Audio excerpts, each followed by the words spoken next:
atrás das outras.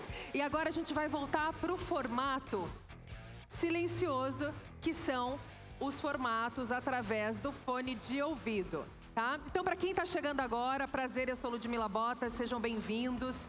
Vamos iniciar as nossas palestras simultâneas agora, aqui no palco azul.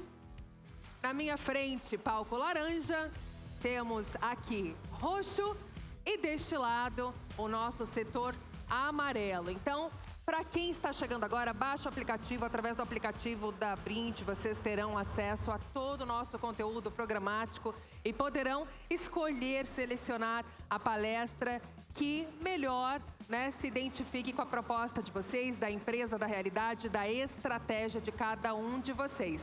Estamos estruturando o nosso palco para receber a nossa próxima rodada de painéis aqui no AGC 2026, tá?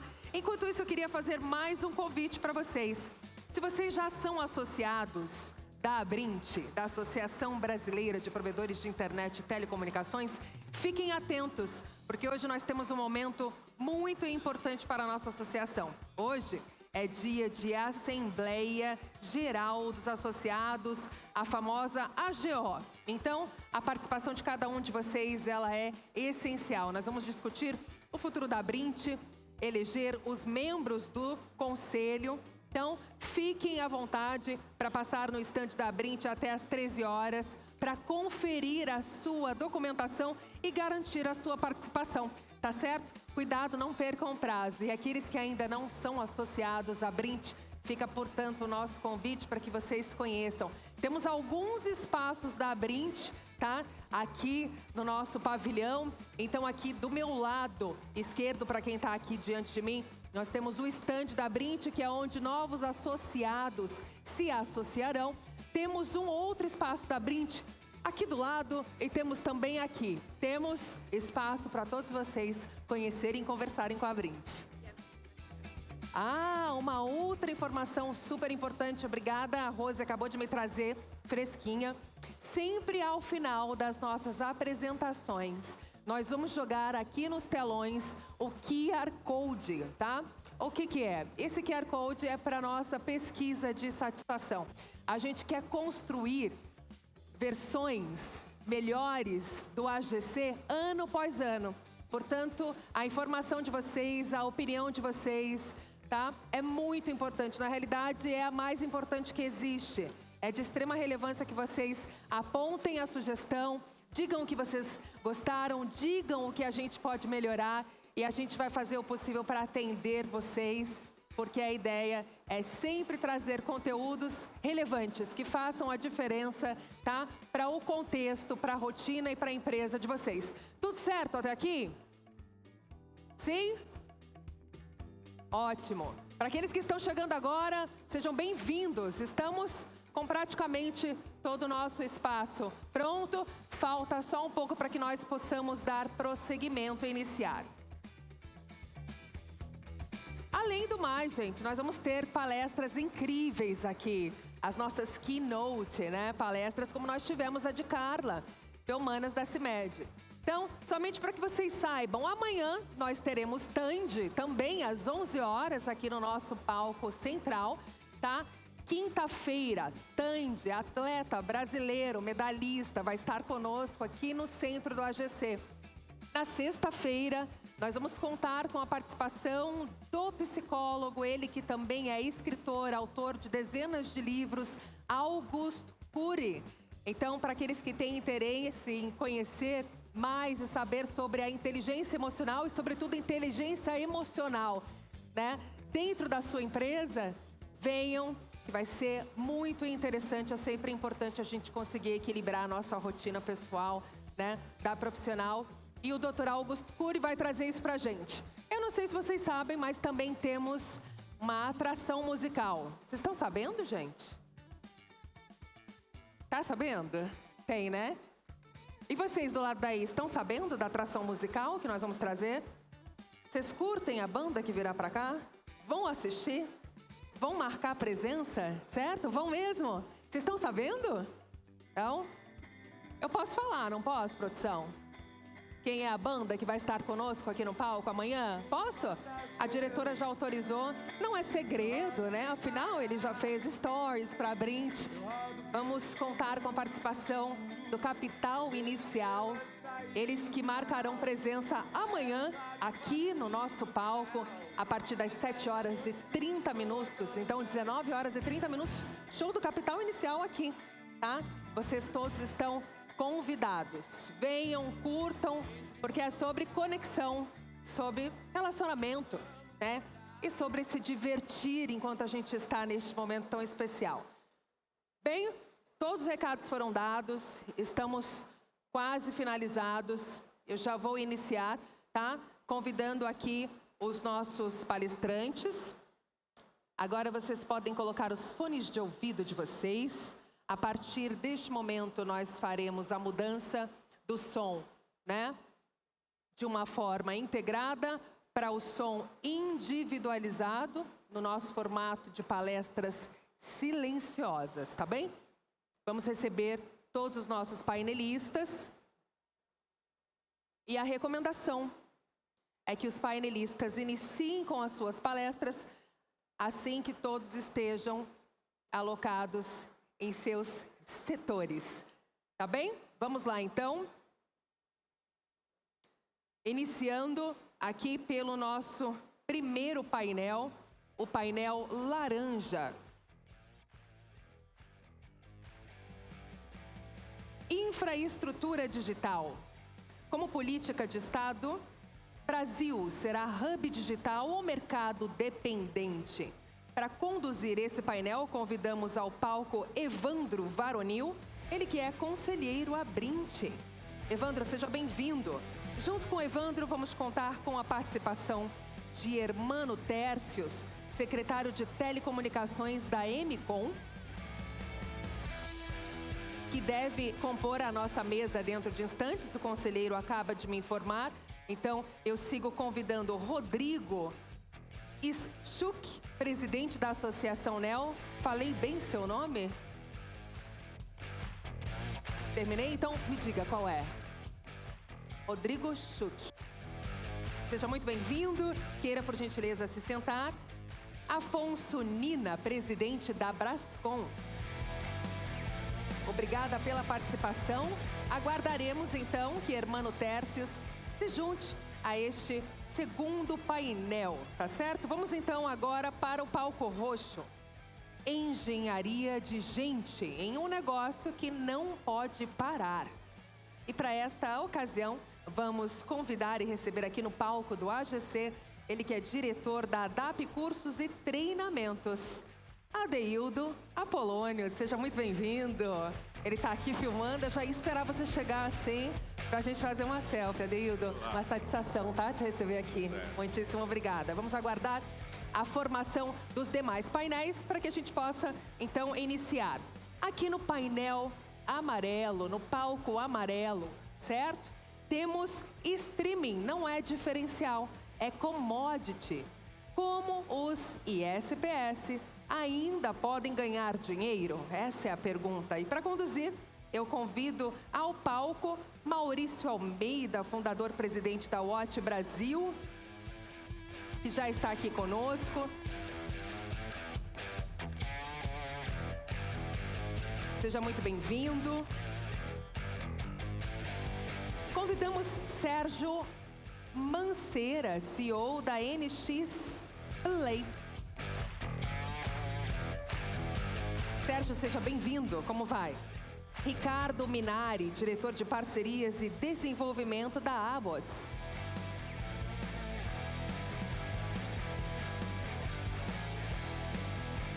Fique à vontade.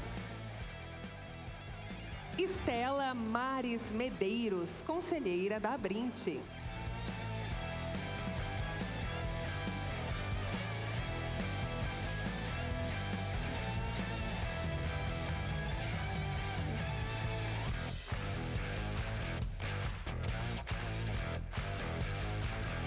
Comporá o nosso painel dentro de instantes.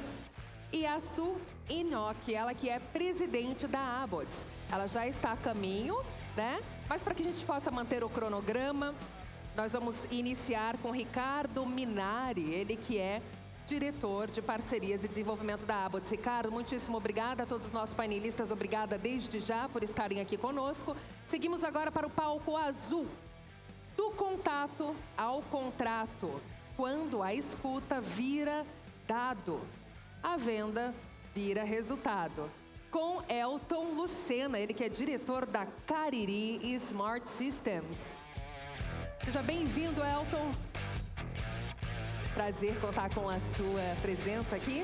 Agora sim, todos os nossos palestrantes, painelistas estão devidamente sentados, acomodados.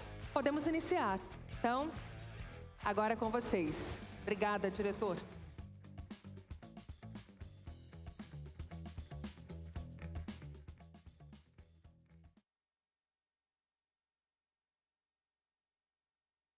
Alô, alô.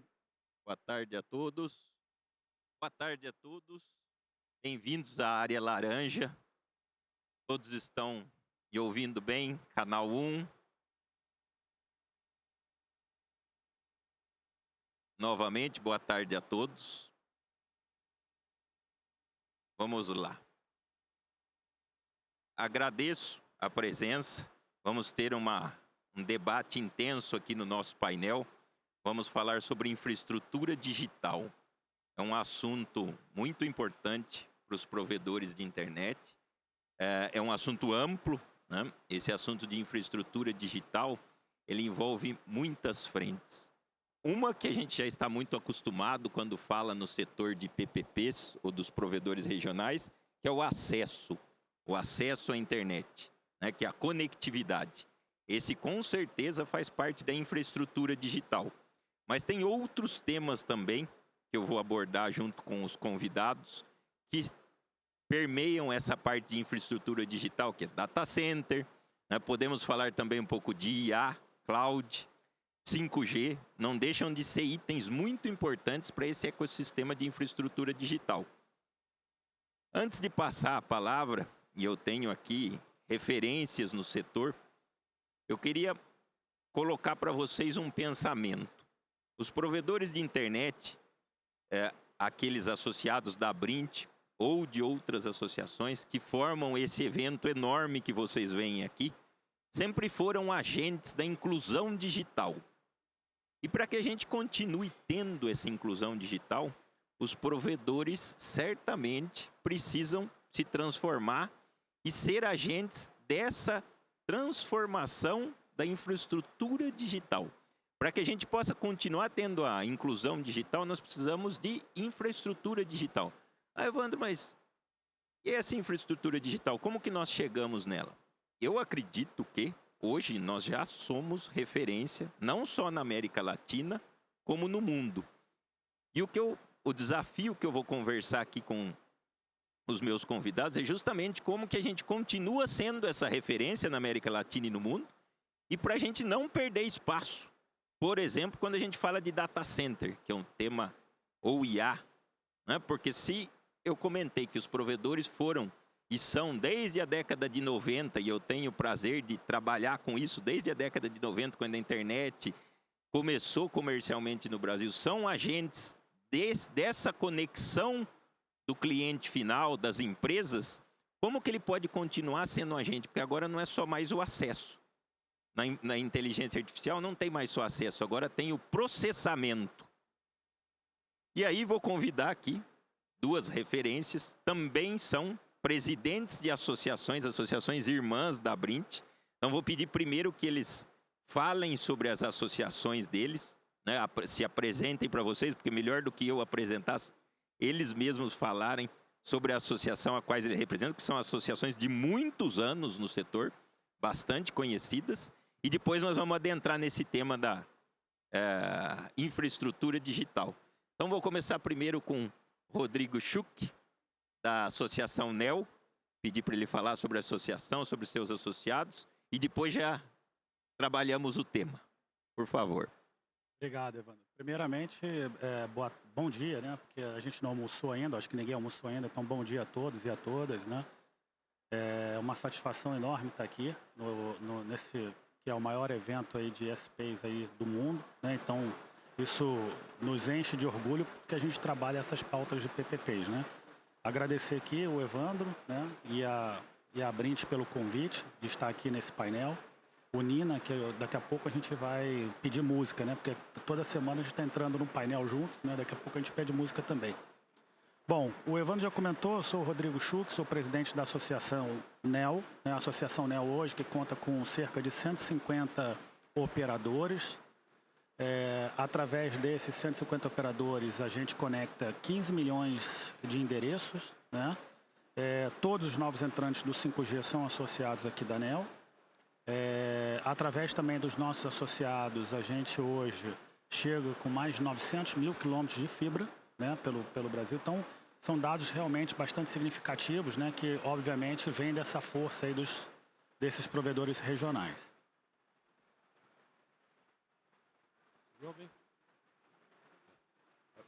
Está funcionando bem. Ok. Muito bem. Bom, primeiro queria saudar aqui a Brint na figura do Evandro, a NEL na figura do Schuch. É o segundo painel em uma semana. Vamos ver se semana que vem mais um a gente vai pedir gol no Música no Fantástico, como você falou. Mas muito bem, boa tarde ou bom dia a todas e todos aqui presentes. Eu sou Afonso Nina, presidente executivo da Brascom, a Associação Brasileira das Empresas de Tecnologia da Informação e Tecnologias Digitais. A gente tem hoje mais de 100 associados em todo o espectro quando a gente fala de TI, empresas de software, empresas de hardware, empresas de serviços, empresas de soluções, empresas nacionais, multinacionais, de todos os portes. Temos operadoras também de telecomunicações e a gente trabalha justamente em prol do desenvolvimento digital do Brasil, através da infraestrutura, através do desenvolvimento tecnológico e através do desenvolvimento das pessoas, dos talentos que o Brasil precisa para ser uma nação cada vez mais forte digitalmente.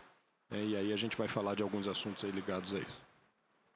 Bom, o Schuch já me deu mais um gancho aqui do 5G, né, que é um tema que teve o leilão recente dos 700 MHz. E voltando, né, não querendo ser repetitivo, mas essa infraestrutura digital é muito ampla. Então, para a gente começar o debate, eu assisti o painel que eles participaram num outro evento. E uma coisa muito interessante, lembrando aí dos provedores regionais, é que esses provedores estão espalhados pelo Brasil inteiro. O Brasil é um país continental. E eu ouvi ontem, na abertura, que nós somos referência mundial. Nós sabemos que hoje nós temos 15, 16 mil, depois aí da regulação, fazer um filtro aí, 16 mil SCMs na Anatel. E óbvio que isso é um caso mundial. Onde no mundo que tem uma quantidade de provedores como essa? E esses provedores, certamente, eu arrisco a dizer, né, por minha própria conta e risco, que não tem uma cidade do país que não tem um provedor que atenda ainda, certo? Apesar de talvez isso não estar tão bem mapeado.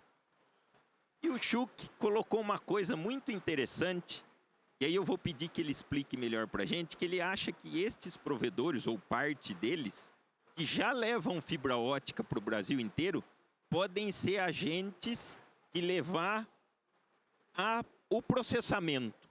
E por que eu estou falando isso? Por causa da IA. Eu não tenho dúvidas, e vou repetir novamente, trabalhei lá desde a década de 90 com internet. Eu lembro quando eu ia nas empresas, com o meu provedorzinho de internet, e dizia assim, olha, tem esse negócio aqui, internet. Ele falava, não, isso é coisa de molecada. Ninguém enxergava comércio eletrônico, ninguém enxergava essa interação, reuniões online lá em 1995 no Brasil. Tá? E eu não tenho dúvida que hoje a IA é só a pontinha do iceberg. Né? Perguntar alguma coisa para ela, ou pedir para que ela corrija um texto, algo do tipo, já não é mais, né, o que a gente faz uso da IA generativa hoje. Imagine, coloque 30 anos para frente, que é o mesmo tempo da internet no Brasil. Só que para isso acontecer, para a internet acontecer, nós precisamos de conexão de escada, conexão via rádio, conexão via satélite, conexão via fibra ótica, conexão via 2G, 3G, 4G, 5G, para a internet ser essa beleza que a gente adora e não fica sem hoje em dia, né, com as redes sociais. E a IA? A IA não basta você estar conectado. Se eu estiver conectado aqui, como nós estamos, precisa do processamento. E aí eu queria fazer esse desafio, Chico. Como é que a gente resolve esse problema do processamento? Ele Está muito em São Paulo, Rio de Janeiro. Como que a gente resolve isso? Bom, primeiramente, eu acho que é importante sempre dizer, né? O Brasil hoje é o terceiro país em conectividade do mundo. A gente só está atrás da China, né, e dos Estados Unidos. Quando a gente fala de móvel, nós somos o quinto país do mundo, né, em telefonia móvel, em quantidade de acessos e tudo mais. Mas quando a gente fala em data center, nós somos os 12º, ou seja, tem um mar de oportunidade aqui de crescimento.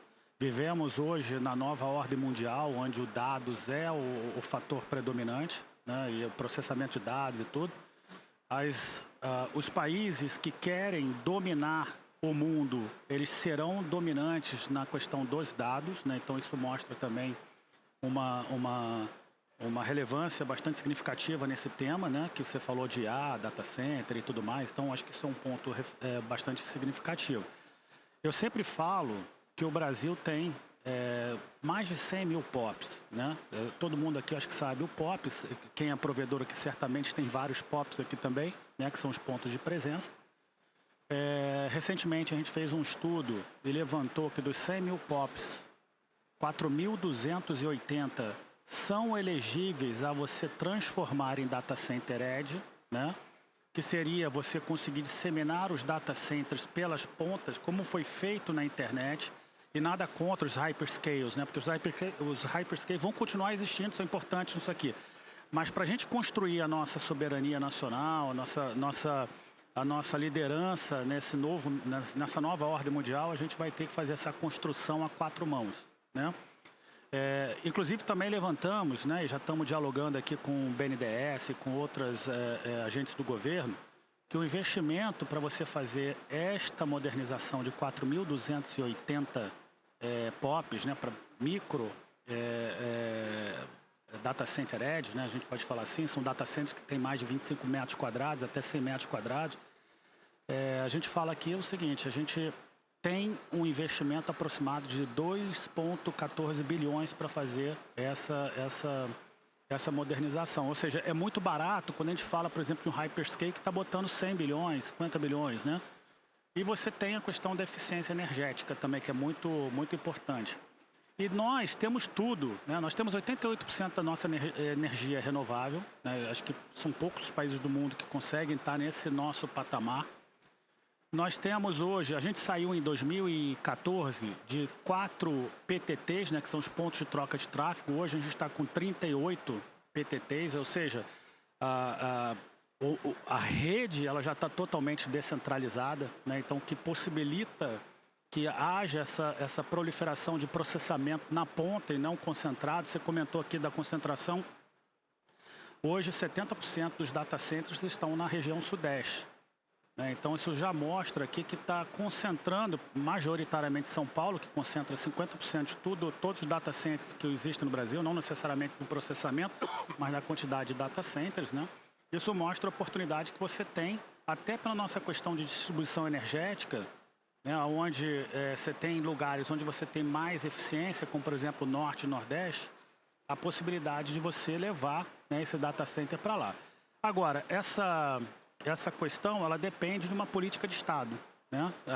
A gente fala lá dentro da ANEEL, não é uma política de governo, é uma política de Estado. Precisa ser uma política que mude governo, mas ela continua. Eu sempre trago a referência do FUSH. O FUSH não é do governo atual ou do anterior, é uma coisa muito mais antiga que agora está sendo implementada. A gente precisa de uma política de Estado que privilegie, né, esse desenvolvimento da data center no momento que a gente está. Depois eu vou falar um pouco do risco também.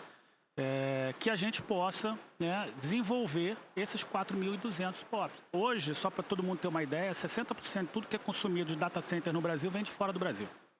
Então, o Brasil só produz 40% da sua demanda. Então, a gente está importando. Quando vocês vão no site do MDIC e olha o item balança comercial de serviços, vocês vão ver que o principal índice deficitário da balança comercial é a parte de processamento de dados, né? Essa questão de data center e tudo mais. Porque a gente cada vez está crescendo mais, a gente está consumindo mais e a gente não conseguiu ainda produzir, né, a oferta de data center.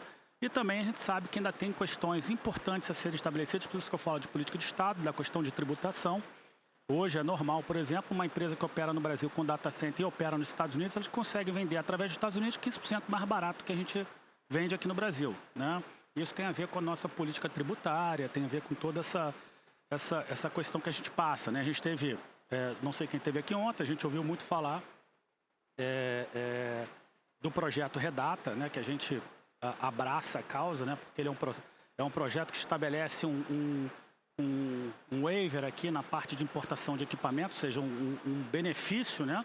Que a gente ainda não conseguiu essa aprovação no Senado e ele já vai nascer morto, porque com a reforma tributária a gente perde esse benefício. Então, a gente precisa de políticas de Estado para poder desenvolver esse mercado que, de novo, né? Quem vai vencer a nova economia vai ser quem estiver posicionado no processamento de dados.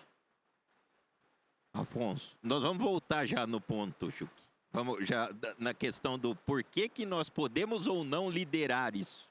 Mas antes, Afonso, essa parte de TIC, onde a sua entidade e seus associados são representados, também é muito usuária desses serviços de data center. Acho que tem cliente e fornece e é cliente dessa cadeia.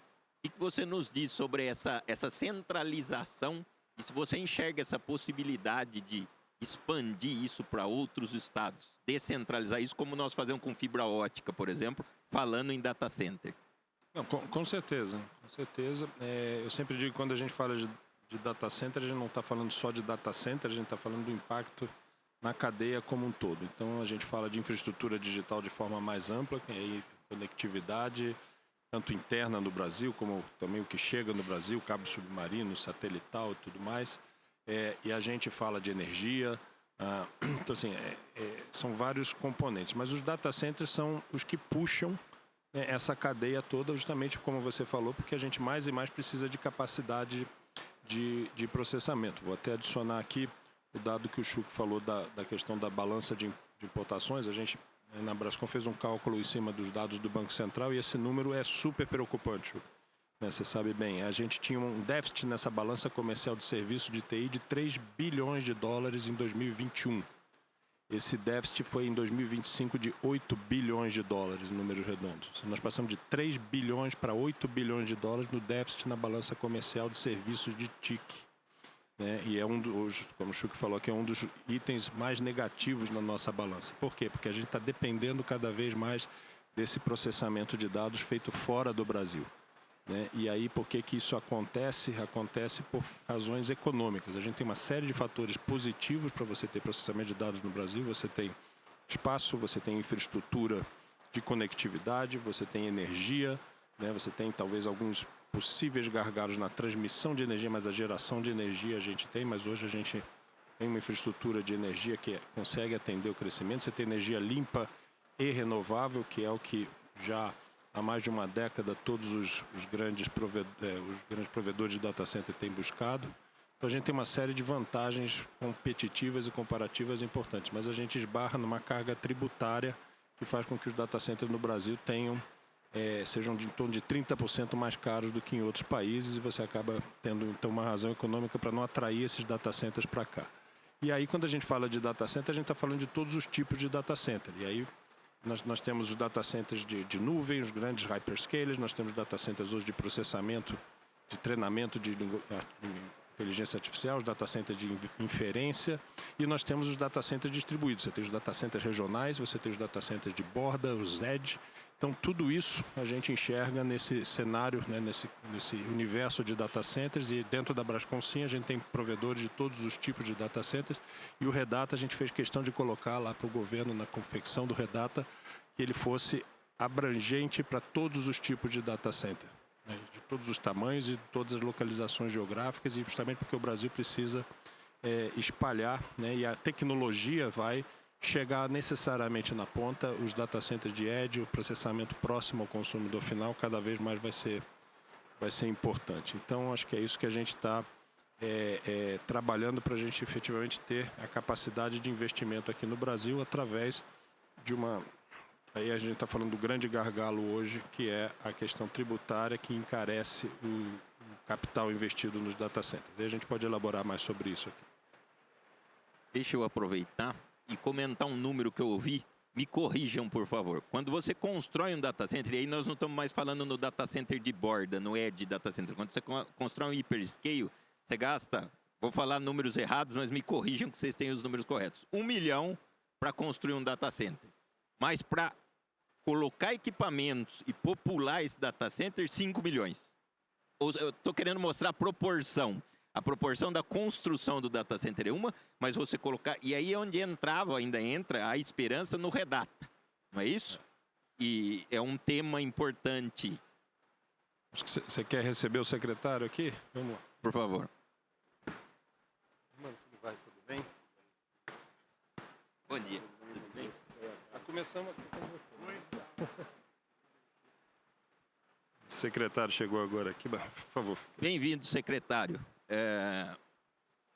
Só vou terminar um item que a gente estava falando, já vou contextualizá-lo, que nós precisamos muito da sua ajuda, chegou na hora certa. Nós estávamos falando do Redata, né? Qual é o número real, só para resumir, dessa proporção? O que é construir o data center e o que é o que vai dentro do data center? Quanto custa cada coisa? Porque eu ouvi já isso mais de uma vez, é verdade isso? Eu só ia fazer vou corroborar com o teu tema, mas também fazer só um ajuste, porque um hyperscale você não monta com 5 milhões não, viu? Eu não sei se o Nina conhece hyperscale de 5 milhões de reais. A gente está falando aqui de... Eu acho que é a proporção de 1 para 5. De 1 para 5, a proporção está correta, mas você montar um hyperscale, você precisa investir muito mais do que 5 milhões. É por isso até que a gente defende a descentralização, né? Porque você consegue fazer um cinturão de data center que complemente os hyperscales, né? Porque o hyperscale é necessário, mas tão necessário quanto vão ser esses data centers de borda, né? E a correlação que você colocou está correta, é 1 para 5, né? Então, assim, você vai investir 1.000, 200, né? Cerca de 200 ali vai ser na parte de infraestrutura e o resto vai ser nos equipamentos, né? Toda essa questão que envolve isso daí. Isso tem ficado cada vez mais... Antigamente a proporção era 1 para 1, ou seja, essa infraestrutura que a gente chama casca do data center, né? Toda a parte civil, refrigeração, elétrica e tudo mais, você, para cada R$1, dólar, dinheiro investido nisso, você tinha mais um para o processamento, servidores, storage e tudo mais. Isso, com a densidade cada vez maior que você tem de capacidade de processamento, isso foi aumentando e hoje você chega... Sim, aí em proporções de 1 para 5, talvez 1 para 4, dependendo do tipo de data center. Você tem outros data centers onde essa proporção é menor, 1 para 3, né? Mas só para dar números aí, hoje, para grandes data centers como hyperscalers, 1 megawatt, né? A gente mede hoje, pela potência instalada, são 10 milhões de dólares dessa infraestrutura, mas multiplique isso por 3, 4, que seja 4, você vai a 5 milhões de dólares por megawatt. Hoje 10 megawatts é um número já não tão grande. Antigamente 10 megawatts era gigante, né? E hoje a gente está falando de construção aí de data center com capacidade de 50, 100 e parques até de 200 megawatts instalados. Então a gente tem extremamente intensivo em capital. Bom, boa tarde, secretário Hermano Tércios, nosso secretário de Telecomunicações, vinculado ao Ministério das Comunicações e também tem um papel, a secretaria atuante junto à Anatel. Só para contextualizá-lo, nosso tema é a infraestrutura digital do Brasil. E aí a gente estava, por acaso, falando de data center, mas data center é uma parte da infraestrutura digital. Era fibra ótica, que os provedores aqui presentes conhecem muito bem, 5G, inteligência artificial e muitos outros temas que envolvem isso. E aqui estão representados, né, associações que representam os empresários. E com a sua presença agora aqui, nós temos o governo. O que eu gostaria de saber, e fique totalmente à vontade de nos dizer, como que nós podemos, porque existe um medo, e eu coloquei isso na minha palavra inicial, de que hoje o Brasil é líder na América Latina e reconhecido no mundo. O Chuck deu alguns números, tanto para conectividade como para alguns itens.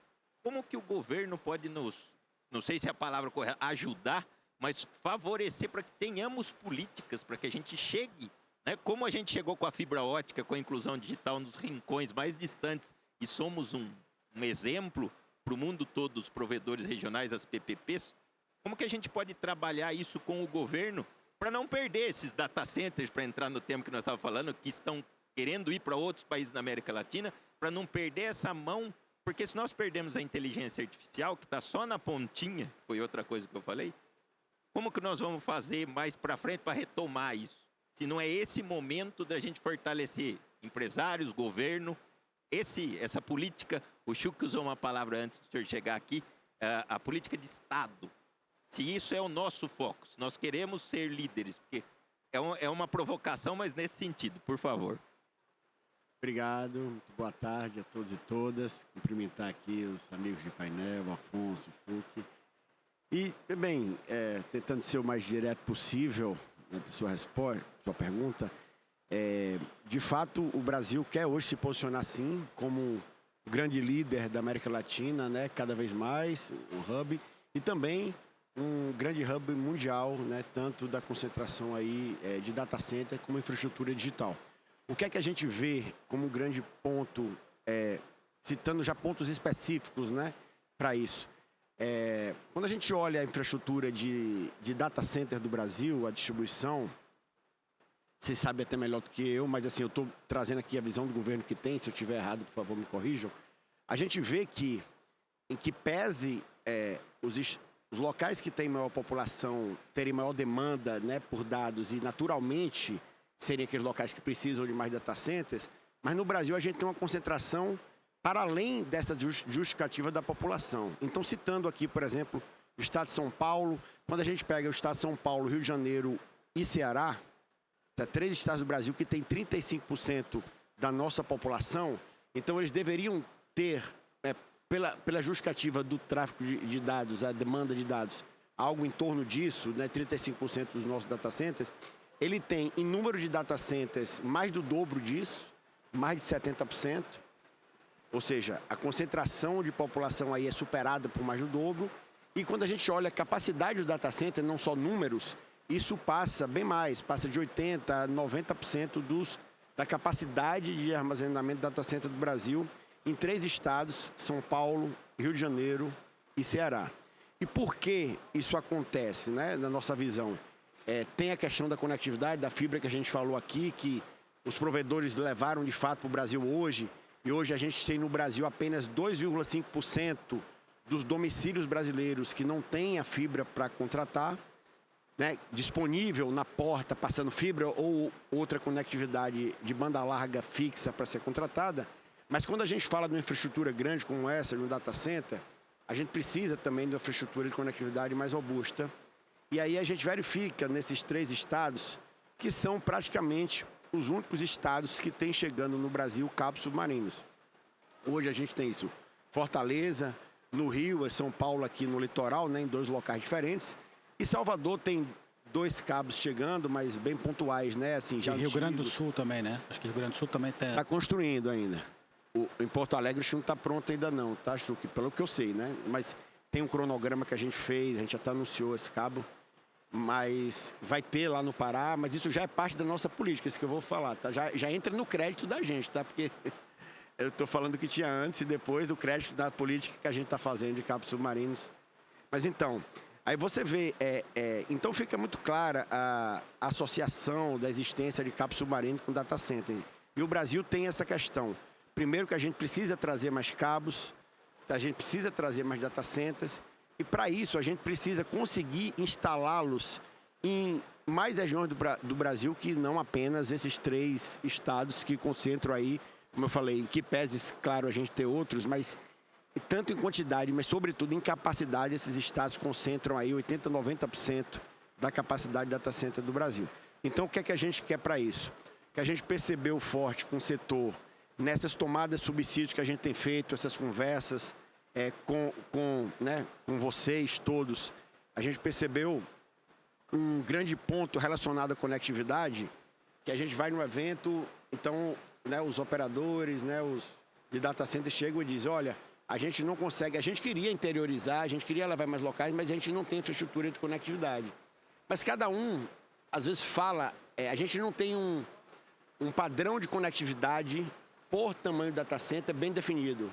Então, cada um reclama, mas reclama de um jeito. Eu estava no evento aqui em São Paulo também recentemente, no Conecta Latam Summit, e a gente viu essa reclamação, e quando a gente pergunta, cada um tem uma demanda específica, e o que a gente quer fazer agora com a Política Nacional Data Center, que nós estamos já em fase de elaboração, é definir critérios e padrões para cada tipo e tamanho de data center, de demanda de conectividade que realmente se justifique, né? Que seja uma demanda que o setor de telecom consiga trabalhar tecnicamente e não seja assim apenas uma demanda que, como eu falei, que é variável de acordo com cada entidade, empresa que fabrica, que produz, que monta o data center, que tem uma divergência. A gente quer equalizar isso e dizer, olha, quantas cidades do Brasil hoje têm infraestrutura suficiente para ter um data center, um edge data center de 20 megawatts? Quantas tem para ter um hyperscale? E a gente quer aumentar esse número com políticas públicas de atualizar e melhorar a conectividade do Brasil para isso, tá? E a principal política para isso é a Política Nacional de Cabos Submarinos, que nós estamos já em fase final de elaboração. Então, para vocês saberem, nós já finalizamos uma minuta de projeto de lei, uma minuta de portaria do Ministério das Comunicações, um decreto presidencial também. Esse decreto, a Casa Civil interagiu bem conosco e disse que a gente podia fazer por portaria, não precisava de decreto. Então, a gente já ganha um passo. Mas já está lá na Casa Civil, a gente tinha uma expectativa dele nos responderem até dia 30, quinta-feira, ainda estão mais um tempinho. Mas eu quero aproveitar aqui o evento para convidar todos. A gente mandou, não sei se vocês já receberam, terça-feira que vem, dia 12 de maio, lá em Brasília, no Ministério das Comunicações, nós estamos fazendo outro evento. A gente está chamando de workshop para o cabo submarino Festum brasileiro. A gente quer viabilizar um cabo Festum, que seria um cabo na costa do Brasil, ligando todas as capitais litorâneas brasileiras e todos os estados ali terem um cabo submarino chegando, né, dessa interconexão que pode ir a faixa mais, vamos dizer assim, de maior demanda de Fortaleza a São Paulo, mas a gente tem também indo de Fortaleza ao Amapá, ao Oiapoque, e também de São Paulo até o sul, como o Chuco falou, que lá em Porto Alegre, com essa saída desse cabo, né, internacional chegando em Porto Alegre, a gente consegue, então, dar uma maior infraestrutura de conectividade para possibilidade de data centers no Brasil, nesse caso aí, as capitais, né? Então, hoje a gente tem vários governadores de estado e prefeitos de capitais que nos procuram. Então, vou citar aqui alguns casos, né? Governadora Fátima Bezerra, do Rio Grande do Norte, está constantemente com a gente, pedindo um cabo submarino para que possa colocar um data center lá. E o que ela diz, eu tenho energia limpa, disponível, sobrando, que não é utilizada e ela precisa. Então, vou dar outro exemplo também, Paraíba, né, tanto o governo quanto a prefeitura, Pernambuco, a mesma coisa, o governo do estado e a prefeitura. Então, e outros diversos estados. Então, a gente tem, por exemplo, no Espírito Santo, está construindo o Porto Real, vai ser o maior porto do Brasil, disparado, que está em construção, que também está muito demandando uma infraestrutura de cabo submarino para botar data center, que ele também tem energia sobrando de lá, porque ele fica perto da bacia de Campos ali, de bacia de produção. Então lá não é energia limpa, mas tem gás natural lá, já sobrando, que eles recebem direto no porto, querendo usar. Então, só para dar esses exemplos, e a gente vai fazer, então, de uma maneira bem concreta, um dos itens mais importantes da nossa política de cabos submarinos é justamente viabilizar a construção desse cabo entre as capitais, todas litorâneas e todos os estados do Brasil. E no lado do data center, como o Chuco falou, a gente também quer viabilizar da mesma maneira que tem esse cabo Festum, esse cinturão de data centers edge no Brasil, para que a gente consiga, né, espalhar e trazer mais essa infraestrutura para o Brasil. Então a gente quer aumentar o número de data centers, aumentar o número de cabos e também, para isso, precisando distribuí-lo melhor no nosso território. Acho que inicialmente essas considerações. Excelente. Foi muito bem introduzido a questão dos cabos submarinos, porque nós estamos falando em infraestrutura digital, né, e eu citei várias coisas, não tinha citado os cabos submarinos. Justificamos que começamos por data centers, porque data center é o coração. Agora, eu vou fazer um parênteses pessoal, né? Na sua fala, eu entendi que os hyperscales, ou os grandes data centers, entendem que a gente não tem conectividade da maneira que eles imaginam ainda suficiente no Brasil. Só que eu penso, né, isso é particular que não são os hyperscalers que vão resolver o problema do processamento no Brasil. Para mim, são os provedores, as PPPs, que já estão lá nas localidades, já tem data center. Quem sabe, né? Eu não quero entrar num tema muito técnico, mas quem sabe o que é CDN? Existem CDNs espalhadas pelo Brasil inteiro em POPs, que o Chuck citou. E esse agente é que vai trazer um edge data center para a região dele, para a cidade dele, para o município ou para a micro-região ali dele, e fazer essa conectividade que ele já tem em fibra ótica. Tá bom, às vezes não é um backbone que atende tantos gigas ou terabytes como imagina um hyperscale. Mas eu imagino que, por exemplo, os grandes data centers não vão investir lá no interior dos estados do norte e nordeste. São os provedores, e digo mais, já estão fazendo, né? Num outro painel nós ouvimos que tem alguns fornecedores, inclusive presentes aqui, que já construíram 20 edge data center para provedores menores espalhados pelo Brasil. Ele citou esse número 20, nós achamos pequeno, mas é o começo, né? Então, sim, né, cabo submarino muito bem introduzido. E aí o desafio da próxima pergunta é justamente essa. Eu sempre acreditei que a solução para essa infraestrutura digital é um conjunto de tecnologias. Cabo submarino, 5G, Wi-Fi, que é na ponta, fibra ótica, data center. É realmente isso? Ah, vamos colocar mais um satélite de baixa órbita, né? Por que eu estou falando isso para vocês? Quem é do meio de provedores regionais de internet, das PPPs, tem aquele medo. Agora chegou o satélite de baixa órbita, acabou a fibra ótica. Nunca, né? Chegou o 5G, vai acabar a infraestrutura de fibra ótica, vai substituir o meu produto ou o meu serviço. Eu entendo que não, eu entendo que é complementar para conseguir atender essa demanda. Mas é mesmo que outros temas, além de cabo submarino e data center, cabe aí nesse desafio da infraestrutura digital? Bom, eu vou, como o meu querido secretário Hermano estava aqui, eu vou só voltar um ponto aqui que é importante, né? Porque quando a gente fala que não tem conectividade, parece meio esquisito, haja visto que o Brasil é o terceiro país em conectividade. Então é uma questão de capacidade, né? Acho que esse é o ponto importante. Estava comentando aqui, secretário, que em 2014 o Brasil tinha 4 PTTs, né? 4 concentradores de pontos de troca de tráfego. Hoje nós temos 38. Não tem nenhum estado do Brasil que não tenha um PTT. Ou seja, você não precisa mais processar fora daquilo. E é o maior PTT-X do mundo. Exato. Com 50 tera. Exatamente. O Evandro comentou aqui de CDNs, mas só para trazer uma informação relevante para vocês, o Brasil tem mais CDN da Netflix do que os Estados Unidos, apesar dos Estados Unidos a base ser muito maior. Isso se dá pela rede descentralizada que tem no Brasil, né? Então, como a gente tem, o Evandro citou bem aqui, tem uma quantidade enorme de provedores, né? Todo mundo precisa colocar esses cachings próximos da sua operação, né? E isso que a gente vê do CDN, que é a proximidade, é a mesma coisa que a gente vai ver do IA. Porque no futuro, o IA, para ter o processamento, ele não vai poder estar a mais de 100 quilômetros, né, da onde o cliente que tá solicitando aquele processamento vai estar. Então, é por isso que eu estava comentando que a solução, o hyperscale é extremamente necessário, obviamente, porque ele vai ser os grandes centrais aí de processamento, mas uma política ajustada, né, de Estado, a gente precisa ter uma viabilização de trazer. A gente levantou, viu, secretário, que tem 4.280 POPs no Brasil, dos 100 mil POPs, que estão prontos para serem atualizados para Data Center Edge, né?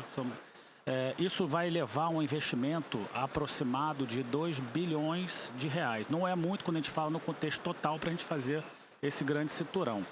A gente discute também um ponto importante, viu, Evandro? Você falou de 5G, você falou de tudo.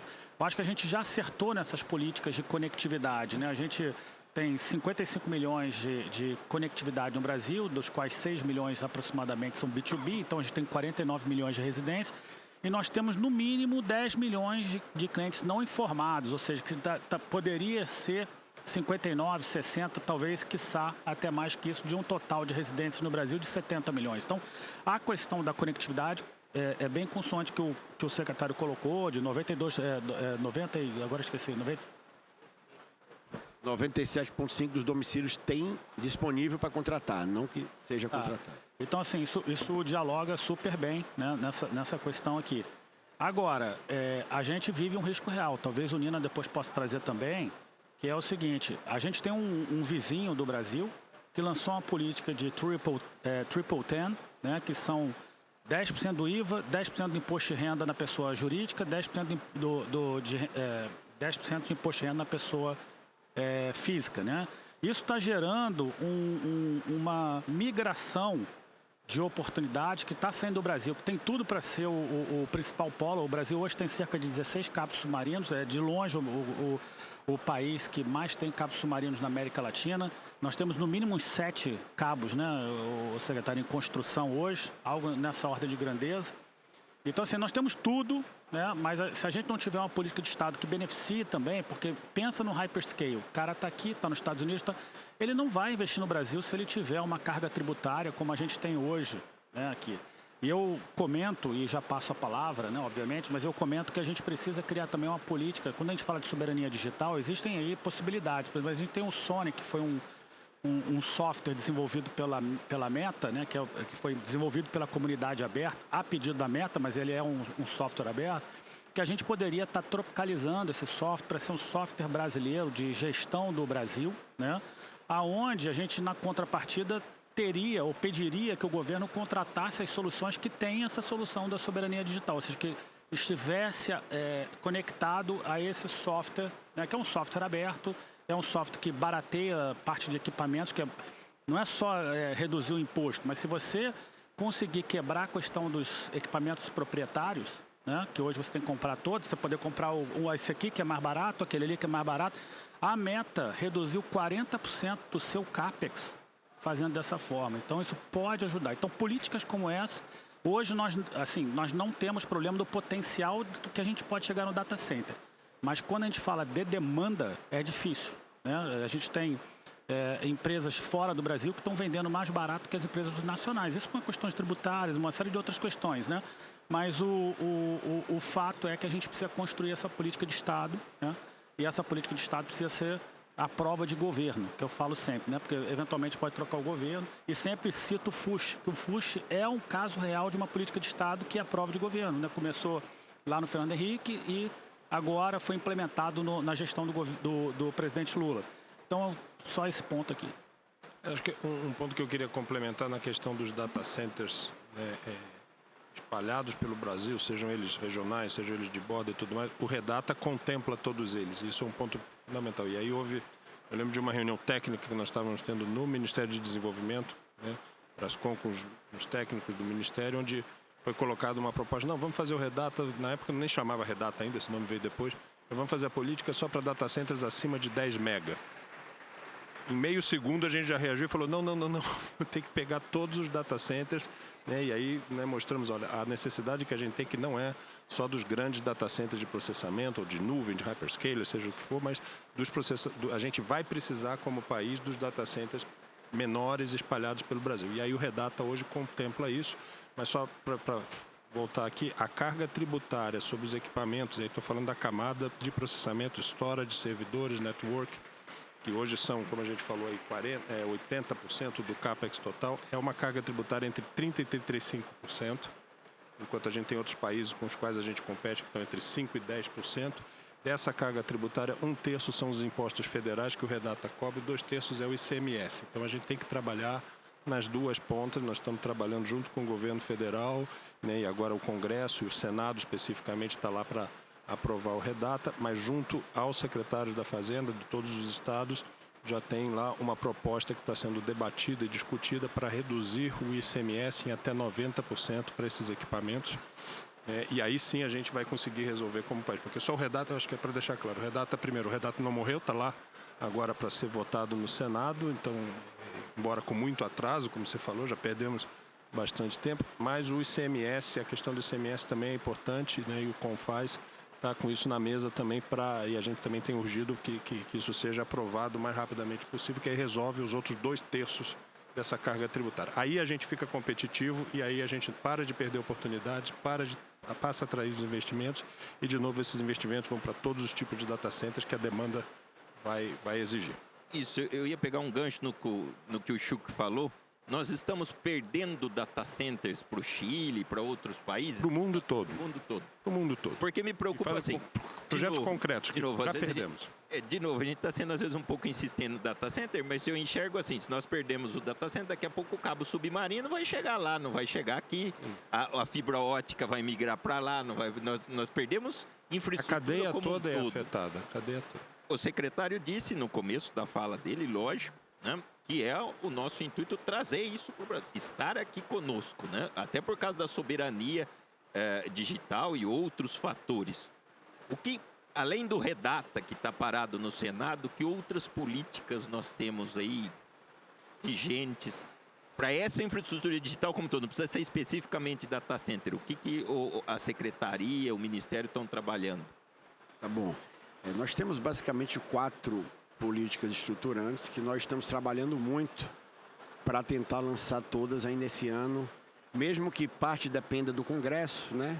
O deputado Juscelino até estaria aqui. Então, a gente lançar o projeto de lei e, ao mesmo tempo, lançar portarias para ir antecipando os efeitos dessa política e que eles vão ser completos depois do projeto de lei. Então, a gente estava falando aqui, já falei de política nacional de cabo submarino e de data centers, tá? Só queria fazer uma complementação aqui, o caso da data center, a gente tem o Redata. Então, a parte do que precise na nossa política de lei, a gente está tentando incluir lá no Redata. Então, vou dar um exemplo aqui que vocês trouxeram. O Afonso falou bem do tamanho, qualquer tamanho de data center ter essa desoneração tributária, mas lá no Redata não estava, por exemplo, retrofit de data center, só construção de novos. E aí a gente, né, com as contribuições de vocês, está tentando colocar lá que também o retrofit de data center seja beneficiado por essa isenção tributária. Sim, perdão interrompê-lo, mas é o que a gente chamou, né? Um POP de um provedor, o ponto de presença, uma pequena sala que ele tem uma CDN, pode se transformar num edge data center. Não é, às vezes é um ar-condicionado, eu falo porque eu conheço muito bem muitos. É um ar-condicionado residencial, um único, uma salinha que se colocou com rack de dados, mas é um centro que já chegam fibras óticas, às vezes escolhido numa boa região, e aí isso precisa de um retrofit todo para se tornar um edge data center, com segurança, com energia, com o mínimo de certificação necessária. Perdão interrompê-lo. Não, ótimo, obrigado. Exatamente. Então a gente trabalha lá, a nossa política é para complementar algumas coisas, né, que vocês mesmos falaram, a gente conseguir que os data centers, além da desoneração tributária, tenham os outros elementos necessários, e vocês falam muito também da dificuldade de licenciamento, né? Eu digo tanto para cabos quanto data center, e não é só licenciamento ambiental que eu estou falando, né? Ter um balcão único nos estados, municípios, então a gente está construindo isso de uma forma boa ali com a Casa Civil, outros ministérios, para que a gente não prometa um balcão único geral, mas a gente tem um balcão único por esfera do governo. Então, no governo federal, a gente tem um balcão único, no estadual e no municipal, então no máximo 3, né, em vez de vários órgãos que a gente tem que lidar. E a gente sabe, para isso, a gente tem que superar desafios em alguns órgãos que vão responder a outros, e é o que a gente tem feito. E a gente planeja, então, esse ano, conseguir cabo submarino, data center e outras 2 políticas importantes relativas à infraestrutura. Uma delas é de conectividade em rodovias. Então, você falou bem, hoje o Brasil tem uma cobertura de mais ou menos 50% das suas rodovias com a cobertura do serviço móvel pessoal celular, mas o consumidor só tem a experiência de 33%, 35%, 1/3. Por quê? 51% é a cobertura somada das prestadoras, mas ninguém anda aqui com vários celulares de várias prestadoras para ficar. Então, cada usuário de uma prestadora específica tem mais ou menos 33%, 35%, e a gente quer pelo menos dobrar isso com essa política de conectividade em rodovias, tá? Então, ela é uma política que a gente está alinhando com o Ministério do Transporte, estava pronta desde o dia 6 de dezembro, ia ser lançada inclusive com o presidente Lula, mas o ministro, na época, o ministro Renan, pediu para a gente segurar um pouco, ele estava envolvido com a carteira digital, a nova carteira, né? E agora a gente está aí nessa tratativa para fazer até a metade do ano. Como eu disse, é pegar as rodovias do Brasil e conseguir, no mínimo, dobrar a cobertura do serviço móvel pessoal para trazer mais segurança para o transporte de cargas, para a segurança para as pessoas, né? De acidentes, de possíveis roubos, né? De carga, etc. E a quarta política, que é muito importante também, que é o Plano Nacional de Inclusão Digital. Esse plano, ele visa pegar todos os eixos da conectividade significativa do Brasil e a gente trabalhar em todos os eixos. Então, dando um exemplo aqui bem claro, a gente falou aqui, conectividade e infraestrutura já chega a 97,5% dos domicílios, mas a gente sabe que contratar a conectividade dos provedores não é tudo isso. Contrata-se em torno de 93, 80 e poucos, dependendo da estatística. Por quê? Porque tem gente que recebe e não consegue pagar, então tem lá a infraestrutura para contratar, mas não consegue pagar, e muita gente, que aí é o principal ponto aqui de hoje, uma lacuna da sociedade brasileira, em que pese o brasileiro tem uma grande vantagem de ser um heavy user, né? Usar muito, você sabe melhor que eu, são early adopters, né? Usam cedo as novas tecnologias, gostam muito de usar a internet, mas muitos não têm o letramento digital necessário. Então hoje mais da metade da nossa população não tem nenhum letramento básico, que é você usa até a internet, mas você não usa toda a potencialidade, né? Todas as aplicações e toda a potencialidade da rede.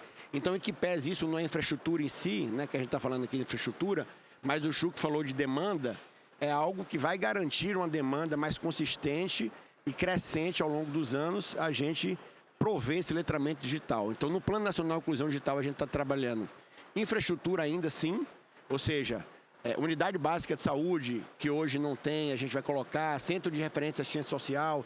Então, aproveitar também aqui já para convidar todos. Na segunda-feira, você viu, eu falei do evento terça-feira de Cabo Submarino. Na segunda-feira, um dia antes, nós vamos ter lá, 10 horas da manhã, também no Ministério das Comunicações, um evento de lançamento de 2 novos editais do FUST. O edital FUST Direto 3, para conectar 2.700 unidades básicas de saúde do Brasil. Então, a gente vai lançar um edital. Quem tem FUST para pagar, por exemplo, o valor do FUST desse ano inteiro, né? Que a gente tem aí mais de 100 milhões disponíveis, a gente vai conectar todas as UBS, então as prestadoras que têm esse saldo, em vez de pagar o boleto lá para a Anatel do FUST de julho a dezembro, a bateria 100%, 6 meses do ano, que, ou seja, dá 50% por mês, e a gente vai concentrar 100% nos últimos meses para conectar a unidade básica de saúde do Brasil. E outro programa do FUST, outro edital, que é o Acesso a Crédito e Telecomunicações, que vai ser um valor de 100 milhões de dólares, 500 milhões de reais.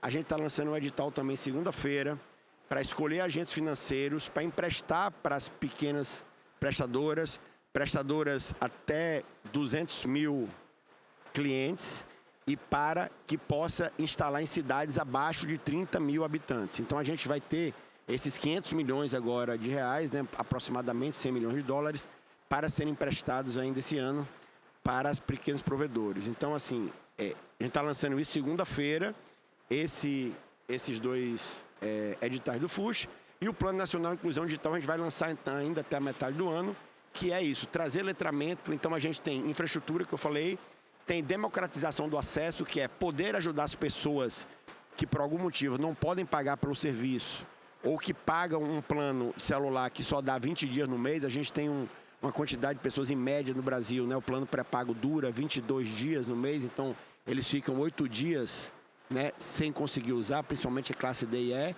e a gente quer tentar viabilizar de alguma maneira que eles aumente essa demanda, né, para as redes, né, das prestadoras, e também o letramento digital, como eu falei, que a gente planeja aí treinar nos próximos 5 anos mais da metade da população brasileira, para dar pelo menos um nível básico ou intermediário, que eu falei, que a gente sabe que no Brasil só não usa a internet algo em torno de 10, 12% dos brasileiros, mas mais de 50%, 70% usa de maneira precária, né, podendo muito pouco ali, fazendo uso, né, ou só do WhatsApp, e podendo usar diversos outros serviços, né, que vocês proveem ou que as empresas de tecnologias proveem. E a gente está trabalhando para lançar ainda nesse meio do ano, respondendo a sua pergunta, que políticas de governo. Então, basicamente, a gente tem essas 4 políticas estruturantes. Sabemos que o desafio é grande, então, às vezes, a gente recebe pessoas de outros países, quando a gente fala em fazer as 4 políticas nesse mesmo ano, e no ano de eleição, o pessoal olha assim, você tem certeza que vocês vão conseguir fazer isso? Eu falei, olha, nós somos otimistas, né, Juliano? Juliano está ali, Juliano Stanzani, diretor nosso do Ministério das Comunicações, aqui, não sei que estava o outro, Eduardo Tacafache, cumprimentá-los também. São aí do nosso time, trabalham muito. E a gente recebe, né, volta e meia, essas associações, elas duvidam, mas a gente está confiante e a gente conseguindo essas 4 políticas, a gente sabe que a gente deixa um legado de Estado, não de governo, né, Chuck? Aí, pelo menos para os próximos 10 anos de futuro garantido da expansão da infraestrutura digital do nosso país. Muito bom. Bom, o nosso tempo está mais do que esgotado, infelizmente.